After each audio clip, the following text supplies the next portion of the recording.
I was just what friends, enemies, and those random said. I was just adjusting my hair. Talking about how like I need to actually figure out like a hairstyle to run with. Um, and as always, I forgot to clean my glasses before going live. So talk for a little bit. I should have streamed yesterday, and I don't actually have a bunch of topics to bring up. I usually try to, but I have failed. I was supposed to stream yesterday, but I've been pretty much in a coma. We're gonna talk here. I do have a couple things I do want to talk about. I don't have B-roll for really most of it. And I got to correct a couple things I did say. Mostly I said these things on my other channel, so, but I'm going to be saying them here, so deal with it. All right.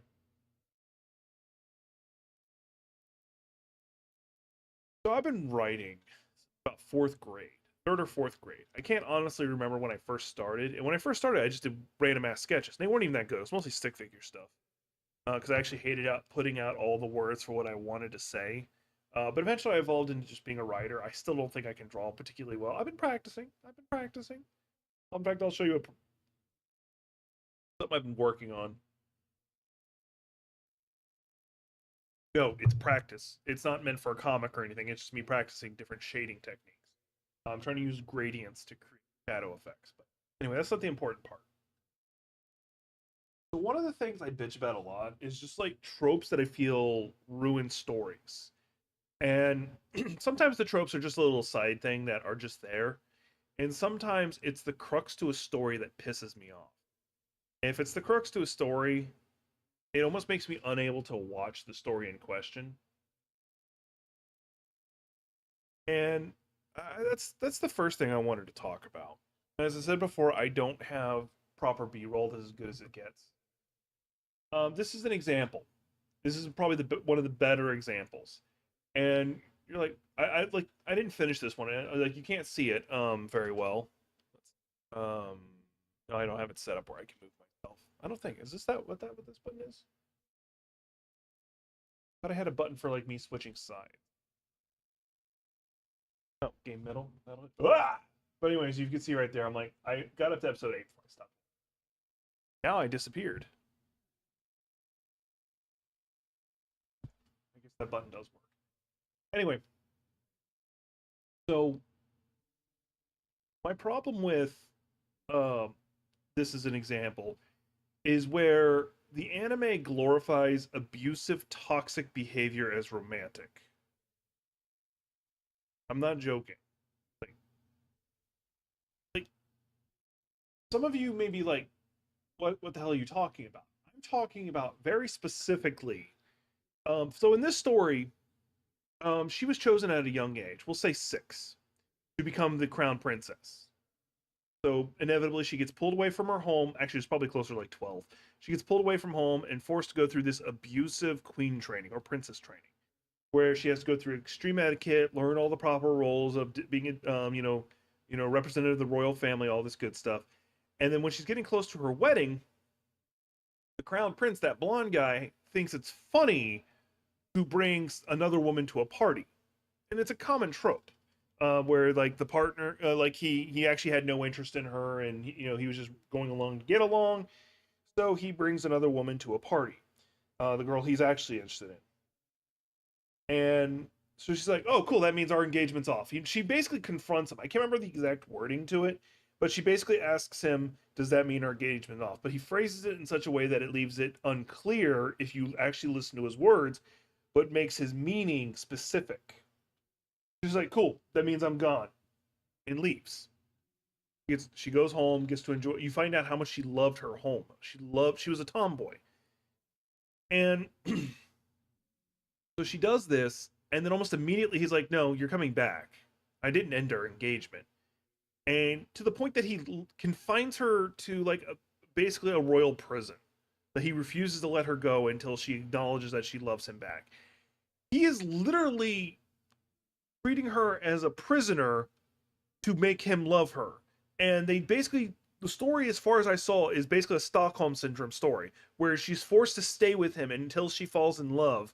Where he even had, and this is where it gets extra creepy, there was this bookshelf, and you find out on the other side of the bookshelf, was a room he could just sit in and be on the other side of. Like, I'm sorry, that's worse than like a 50 Shades of Grey kind of like creepy. Mind you, I'm not talking about the love aspect of it, ignoring the fact that in 50 Shades of Grey he ignores safe words and stuff like that, but that's another conversation. And they glorify this in the anime as if it's the proper thing. And there's other ones. There's a manga I briefly looked into. The two were engaged for a long time, and they fought like cats and dogs. They hated each other, and he even flirted with this one other girl at this opera. So she just kind of booked it. She's like, "All right, we're done. I'm ending our engagement." And she falls down this flight of stairs. When she wakes up, she pretends she has amnesia, and his response isn't going, "Yeah, you ended our engagement. We're done with each other." He goes, "No, like you had just agreed to the wedding date. We're gonna get married," and pretended like they've never fought before. That is some abusive, manipulative behavior, but it glorified into the story. Like, I can vaguely get like a weird sense of possessiveness in a relationship. Like there was one where the guy goes, um, even if you tried to leave me, I wouldn't let you kind of thing. Like I can vaguely get that, but especially because she does the same thing back to him in that story. But still, like that's toxic behavior that should not be glorified. That's not even talking about like toxic friendships like in Naruto. I've bitched about that a lot already. With the way Naruto like loves on Sasuke, even though he tried to kill him what 4 or 5 times. This one is actually a bad example because I actually really do like this one, and they handle it in a very good way. But I'm gonna use this one anyway. Um, the sin in this one is where a majority of the plot could be resolved in a single conversation. Now, this one actually is not entirely that, but where it comes down to just a simple misunderstanding. Two characters, there's a misunderstanding, and the plot just gets dragged out for 5 seasons of them. Will they, won't they? Maybe she'll finally tell him, maybe she won't. Now, I'm okay with like returner stories or isekai stories where they are afraid to talk about it because everybody would think you're crazy. But when it's literally just these two people who are actually star-crossed lovers and there's a misunderstanding between the two and the plot gets dragged out that way, like that pisses me off. That is just so fucking exhausting. Now this one is not that bad actually. This one they're emotionally stunted, so they don't know how to explain to each other they love each other, but they still show it through physical interactions. She loves being head pat. He gives her head pats. It's still very nice about it, but so this is actually a bad example, but you see it all the damn time where like all the plot is built around just a conversation that never happens, and it pisses me off. That's the video set. Um, there's one more I should add. I'll have to find a good example of it. Actually, I won't be able to top my head, but because it's actually I know exactly one. I'll pull it up later. And then there's of course the one I have to bring up, the extremely pervy character. Now, of course, I'm bringing up Mineta because he's the most recent, and he actually does have somewhat of a redemption later on where he loses a lot of his perviness. But this is like an early example where it's played off for laughs that he just gropes a classmate. Yeah, early Dragon Ball was like this too, but you could argue that was a generational thing. This one's a fairly recent one, and like you can also argue Japanese culture. I don't care. This gets annoying really fast with me when there's this overly perverted character. Now, is there a place for it in a story? Arguably, yes. Um, this one might get me yelled at, but High School DxD. I watched that one a long time ago. Might be an okay example. And the reason why is because his perviness is there, but he does it with consent. Like the girls that he pervs on, Reyes Gremory, the affection is returned. It's him showing affection to somebody who cares for him. But that's it. Like, yes, early in it, he was snooping, which I didn't like. But generally speaking, his perviness is directed at people who, I'm not going to use the word appreciate it, but people who accept it. Versus like this, where it's unconsensual. What I'm looking for. So that bothers me. Now I'm gonna do this. Don't see me pulling. The other sin that really pisses me off. Yep, it is actually. It's actually technically a specific season where it starts. I think. Yep, here it is. Tokyo Ghoul did it after the first part. They did this amnesia arc.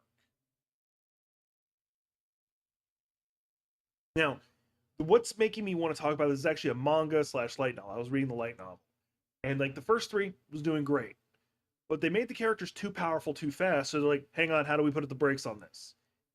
And the problem is amnesia arcs. They build up these characters and make them really powerful to the point where there's no real challenge for them. And then they do this amnesia arc to like reset the board, where a character who was their ally might suddenly become their enemy, or vice versa, yada, yada, yada.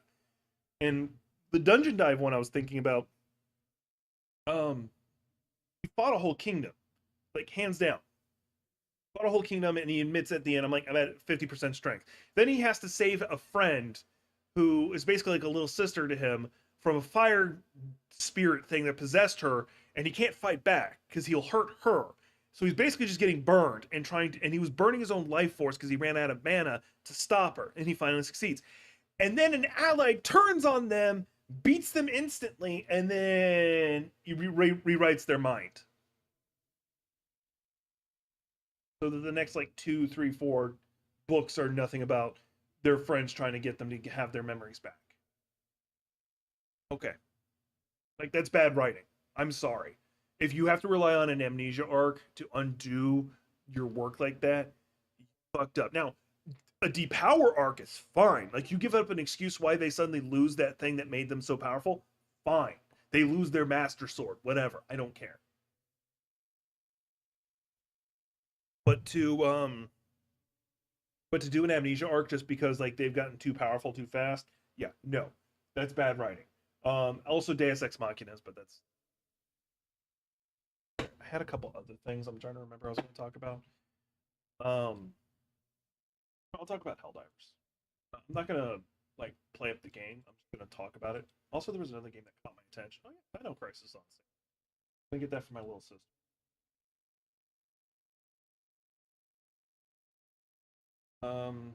No, I'm not gonna pull that. So actually, I know what I'll have playing in the background. Once again, this is me mostly pulling it out of my ass. I have to mute the audio in the background.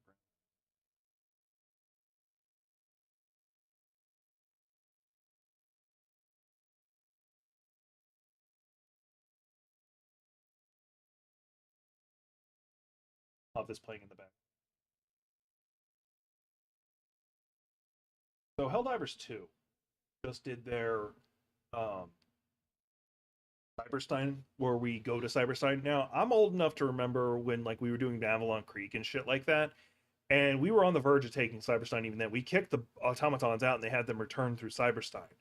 And now we got cyborgs. Like we've been talking about getting cyborgs back for a long time, and we finally got them. And I gotta say, they nailed it. I like this. I like the way they did the Borgs. Now, a lot of my friends who are playing, they don't like the Borgs. I like it.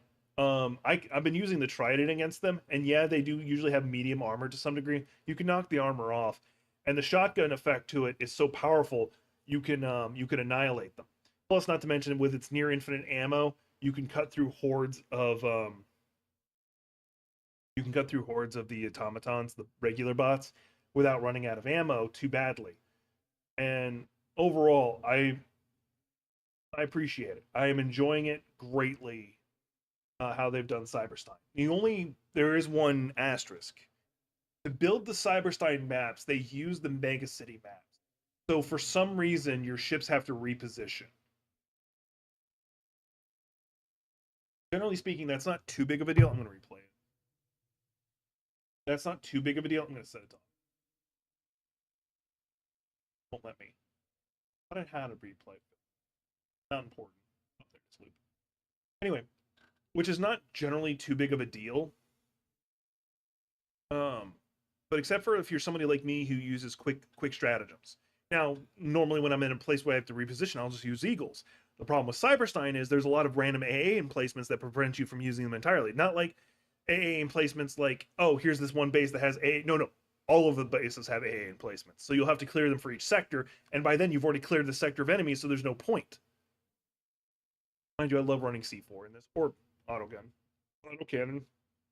Although I can imagine, oh, I also love using the hammer, but that's just generally speaking. I'm not good at killing the Vox chariots yet. I call them Vox chariots. Um, Mind you, like using there is a lot of ways to just take them out easily. But I try not to use the meta way of doing it. But all right, I think I've covered most of everything I wanted to talk about. So Helldivers on point. I'm enjoying it. They do need to do some slight work on it. Speaking, it's on point. Let's see here.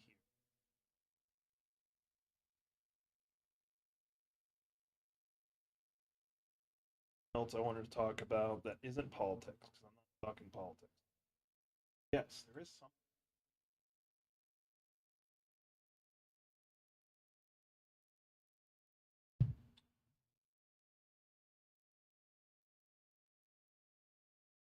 So here's something that caught my attention. I might be getting Hunter x Hunter again. Now, for those who, and yes, I know it's not supposed to be called Hunter x Hunter. I don't care. Anyway, um, the writer takes a lot of breaks, and it's supposed to be. I'm being told it's because of health reasons, and I get that. But he's supposed to be returning. And for those who've only watched the anime, um, we're a little behind. There's the Succession War arcs because with the death of Netero, his son Beyond Netero, which is a stupid name, it kind of takes over, and they're supposed to be going to the Dark Continent. Which, for those who don't know, the Dark Continent is scary. There's theories that Gon's dad, whose name escapes me right now, only had Gon for the purposes of being someone strong enough to go to that island or that continent. Anyway, he returned in 2019 briefly, as you can see in the article, but he's looking at um, but it looks like he might be returning again after 5 years. And it's either just going to be the anime, which I'm fine with them doing the Succession War anime. There's a lot of fun things that happen in it, but it might be entirely returning as a manga. We don't know yet. We'll find out because there is. We already got news that Kenichi the Mightiest Disciple is getting a sequel manga, which I am excited for. I actually didn't finish reading that one. I do regret that. But we don't look like we'll be getting an anime for it, which is depressing. The voice for Miyu, she died. So we'd have to find a new voice actress for that, but we'll see. Actually, it says right here, chapters 411 to 420. But anyway, looking forward to that. Mangas that I like returning, always a good. Let's see here. Keeping with my ongoing tradition,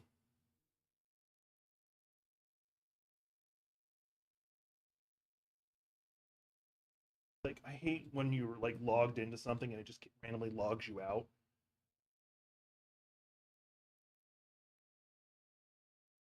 My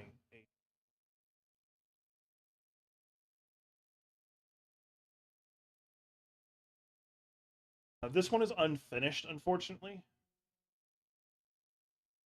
Actually, you know what? I was going to do a different one. We're going to go ahead and use this one. I'm not. This one's got a couple episodes I haven't read yet. We're doing a manhwa recommendation section. I like doing these. A World Without You. Um, the title throws you off because the details about the World Without You part is a little confusing.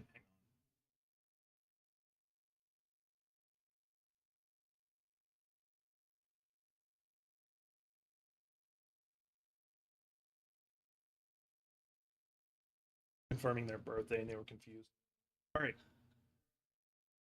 So in this story, the main character was adopted into a family.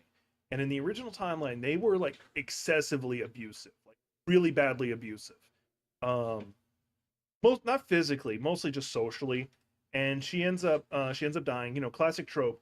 Then she comes to the new life, and they immediately love her to hell and back. Like she does nothing, but for some reason they suddenly love her to hell and back. They're super supportive, and has like a lot of like Greek mythology themes to like the way the families are set up. Theirs is Hades, which I do actually think is really cool.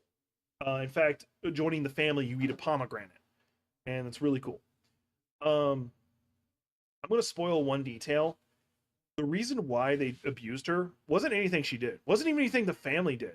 There was a person who will remain nameless. They said a curse. The more affection they would have given her, it reverts to the other direction. So they did more hate. That's why they were so abusive. And the story goes from there. You do find out she's got the saint gift or whatever you want to call it, but basically what it is she has a domain around that she's able to create that purifies toxic or miasma or whatever, which builds up around that type of family that's like high end magic users. Um, but it's a really good manhwa. I highly recommend it. I should drop this in chat.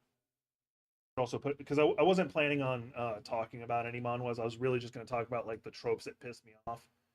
But let me drop this in the description and want to see this later. Still have the snow leopard one in the chat because I don't change. I'll drop it in chat. But yeah, this one's really good. I am enjoying it. I'm a little behind. I actually stopped reading it because like it did something. It did a time skip that annoyed me. But it's still actually really good. The art style on fucking point. A lot of memorable characters. Um, Highly recommend it. And as you can see, the art style is really good. I would bring up like an image of it, but I don't want to. I don't want to set it up where AI can. It would really pull. It is ultimately a romance fantasy, but it has some pretty good scenes in it that are not romance. In fact, I would say actually about 90% is not romance, but it technically falls into that category. Anyway, really good. Recommend it. There are free issues, and you can get like a free issue every 24 hours or 48 hours. So if you're not somebody who wants to spend money, you could just go to that link, read the free episode as they become free. Go to town with it. Anything else I want? Oh, the game that caught my attention. I am planning on playing it a little bit with my siblings. I'll have to. I'll probably start next month, just so I'm not spending money that I don't need to spend yet. Not that I'm short on money or anything like that. Just feel right to spend money. Anyway, I don't want to see. The game is called Roadside Research, and that sounds really weird, but it's a sim game. You could argue that technically it is. You open a gas station, once again, sim game, except for you're playing as aliens, and you're trying to research humans while appearing as human as possible, and that makes it funny as hell. So you're running this gas station, like where would aliens like research human nature? A gas station, clearly, and I freaking love that. So there we go. You're trying to avoid the MI or Men in Black from like realizing who you are while still like, and like the disguises aren't even that good. It's just a paper mask. Not even a good one. So yeah, I recommend it. At least I recommend taking a look at it. It caught my attention. One more I'm going to pull up. I haven't played this one yet either, unfortunately. I'm ready to pull up my Steam library, to be honest with you. I don't remember if I have any lewd games on it or not. I probably do. I'm not saying I don't own them. I'm just not. I can't guarantee that I have them installed or not, or hidden. Be making a fresh pot here in a second. Goblin cleanup. You ever heard of visceral cleanup duty? Same thing, except for you're playing a goblin main. Enough said. Are you not sold yet? Well, too bad. Take a look at it. Moral of the story. I haven't gotten a chance to play it yet. There's no real reason, just haven't. Anyway, that's what I got for y'all. I wasn't just kind of pulling this out of my ass, so I didn't have a lot of prep work. That's why you saw me just kind of like making stuff, like figuring out things I wanted to talk about. Um, Hope y'all take the time to take a look at some of the things I recommended. Yeah, sum it up. On the next one.